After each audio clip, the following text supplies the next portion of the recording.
చిరంజీవిలో జోష్ ఏం మాత్రం తగ్గలేదు. మళ్ళీ సినిమాలకు రీ ఎంట్రీ ఇస్తున్నాడుగా. తన డాన్సింగ్ టాలెంట్ అంతా చూపించేశాడు.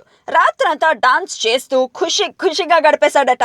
తనదైన స్టెప్పులు వేసి అలరించాడు. ఇదంతా సినిమాల కోసం కాదు, ఓ పార్టీలో చిరు చేసిన హంగామా ఇది. 80వ దశకంలోని దక్షిణాది తారలంతా చెన్నైలో ఘనంగా పార్టీ చేసుకున్నారు. చిరంజీవి, వెంకటేష్, మోహన్ లాల్, సుహాసిని, రాధిక, ఖుష్బు ఇలా హేమీలంతా ఈ పార్టీలో పాల్గొన్నారు. శనివారం రాత్రి మొదలైన ఈ పార్టీ ఆదివారం పొద్దుపోయేంత వరకు సాగింది.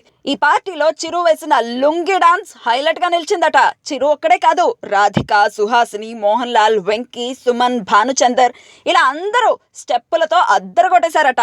80వ దశకంలో తన ప్రభావం చూపించిన తారలంతా ఇలా ప్రతి ఏడు కలిసి పార్టీ చేసుకోవడం ఆనవాయితీగా మారింది. అయితే ఈ కార్యక్రమంలో నాగ్, బాలకృష్ణ ఇద్దరూ మిస్ అయ్యారు.